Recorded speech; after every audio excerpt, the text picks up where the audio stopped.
Assalamualaikum warahmatullahi wabarakatuh. Bertemu lagi di mata pelajaran simulasi digital. Pada bab 3, kita akan membahas mengenai kelas maya. Langsung saja.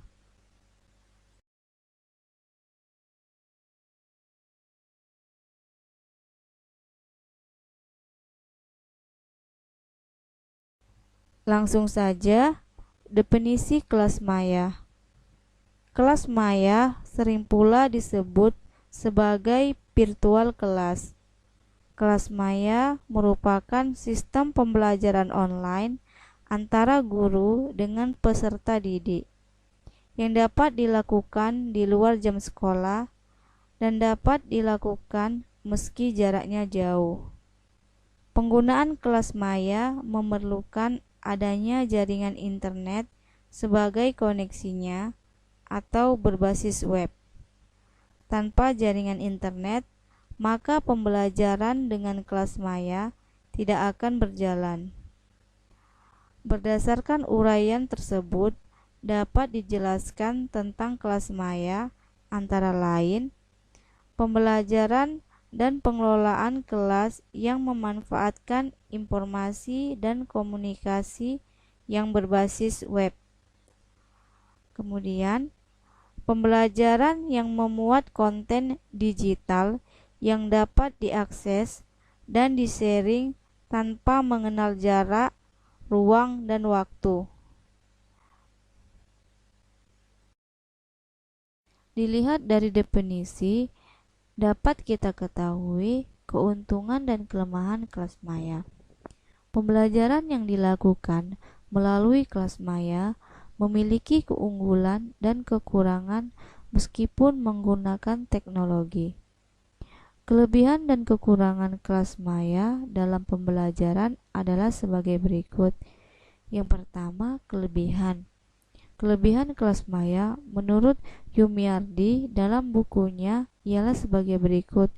Yang pertama, proses pembelajaran menjadi semakin menarik karena fleksibilitas dan interkreativitas dibandingkan dengan media yang lainnya.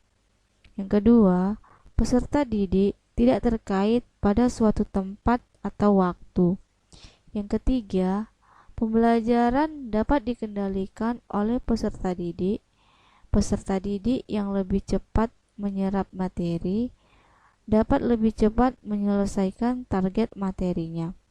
Sebaliknya, peserta didik juga dapat memperlambat dalam menyelesaikan target materinya. Yang keempat, guru sebagai fasilitator, penyedia, dan pendukung dalam proses pembelajaran. Yang kelima, peserta didik lebih aktif dalam mempelajari materi yang disampaikan melalui web. Yang keenam, pembelajaran dapat dilakukan di mana saja dan kapan saja. Kemudian yang kedua, kekurangan. Adapun kekurangan kelas maya, menurut Suryo dalam lpmpjateng.go.id 20 Maret 2014 ialah sebagai berikut. Yang pertama, kelas maya yang berbasis web harus terkoneksi internet dan terkadang peserta didik lebih asik dengan internetnya dibandingkan dengan materi pembelajaran. Yang kedua, pembelajaran yang bersifat individual sehingga dapat mengurangi pembelajaran sosial peserta didik. Yang ketiga, apabila peserta didik tidak kritis dan terjadi kesalahan materi, akan sangat berdampak pada pengetahuannya. Yang keempat, bagi anak-anak sekolah dasar, penggunaan internet yang kurang profesional dapat mengabaikan peningkatan kemampuan yang bersifat manual seperti menulis, menggambar, berhitung, dan sebagainya. Yang kelima, guru dituntut memiliki kemampuan dalam mengelola kegiatan pembelajaran secara profesional dan Demikian pula perlunya kerjasama yang baik dengan orang tua untuk membimbing anak-anak belajar di rumah masing-masing. Dan yang keenam, membutuhkan spesifikasi hardware, software, dan jaringan internet yang tinggi.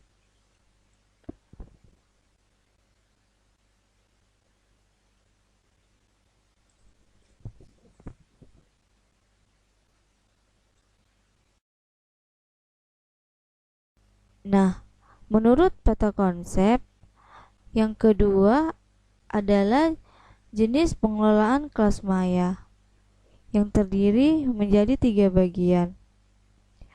Yang pertama, Learning Management System atau LMS, yang merupakan aplikasi atau software yang berfungsi untuk membuat perencanaan, administrasi, pengelolaan kegiatan dalam kegiatan belajar mengajar secara online.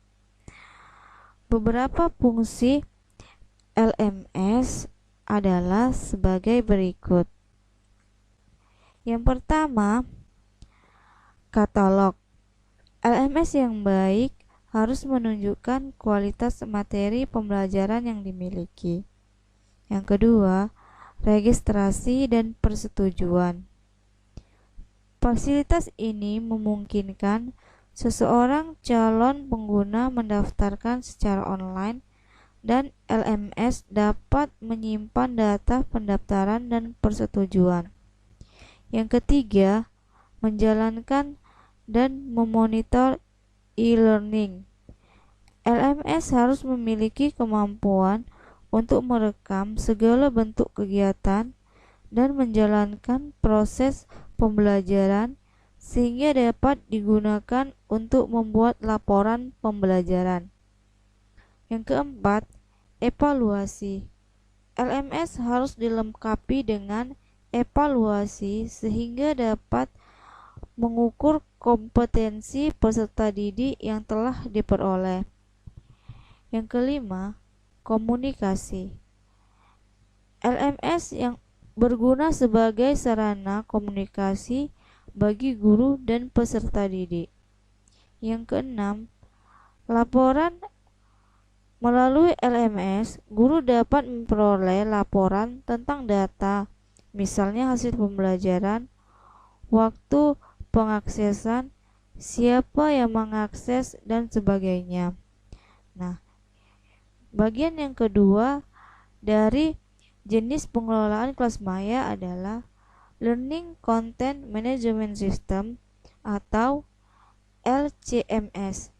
Adalah sebuah sistem yang digunakan untuk membuat, menggunakan kembali, menempatkan, menyampaikan, mengelola, dan memperbaiki materi pembelajaran.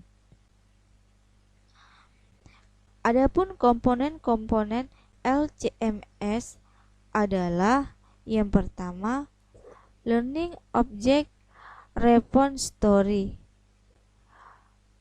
Learning Object Response Story adalah database yang berfungsi untuk menyimpan dan mengelola materi pembelajaran. Yang kedua, Automatic Authoring Application. Aplikasi ini berfungsi untuk membuat materi pembelajaran yang dapat digunakan kembali dan dapat diakses dari response story. Kemudian yang ketiga, Dynamic Delivery Interface.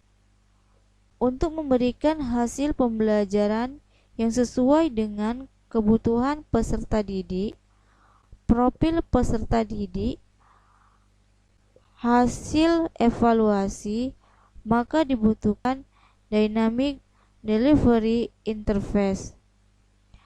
Yang keempat, Administrative Application. Aplikasi ini digunakan untuk mengelola rapor peserta didik, mengamati dan melaporkan kemajuan peserta didik, dan juga menyediakan fungsi administratif dasar lainnya.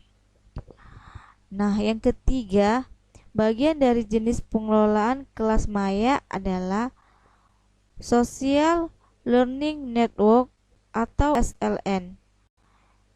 Adalah pembelajaran yang terjadi lebih besar bila dibandingkan dengan pembelajaran individu maupun kelompok, sehingga skala sosial yaitu melalui interaksi sosial dengan teman-temannya.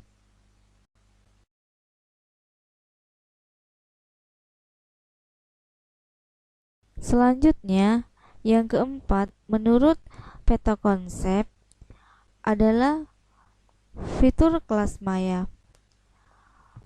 Fitur ini mempengaruhi bagaimana media tersebut menunjang kegiatan belajar mengajar dan interaksi antara guru dan peserta didik. Fitur kelas maya terbagi menjadi dua bagian. Yang pertama, fitur rumah belajar. Adapun fitur rumah belajar diantaranya, yang pertama, awal atau home. Fitur ini kembali ke halaman utama. Yang kedua, sumber belajar. Sumber belajar merupakan fitur yang terdiri dari materi-materi pembelajaran. Yang ketiga, kelas maya. Fitur tersebut berfungsi melakukan kegiatan pembelajaran jarak jauh. Yang keempat, materi belajar.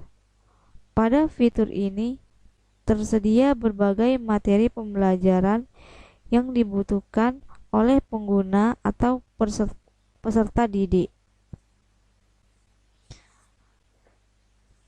Dan bagian kedua dari fitur kelas maya adalah fitur Edmodo yang terdiri dari yang pertama, catatan. Catatan merupakan fitur yang berfungsi untuk mencatat semua informasi atau materi pembelajaran yang dianggap penting. Yang kedua, pengumuman merupakan jenis note yang lebih sederhana dibandingkan yang lainnya karena tidak memiliki lampiran berupa file dan link. Yang ketiga, tugas. Fitur ini berfungsi sebagai penyedia pemberi tugas pada kelas maya. Yang keempat, kuis. Edmodo dilengkapi dengan fitur kuis. Fitur ini memberikan kemudahan guru dalam memberikan kuis untuk peserta didik. Dan yang kelima, jejak pendapat. Apabila guru ingin mengetahui seberapa minat peserta didik dalam pembelajaran, pengetahuan peserta didik sebelum melakukan pembelajaran dapat menggunakan fitur ini. Demikian materi kita mengenai kelas maya. Assalamualaikum warahmatullahi wabarakatuh.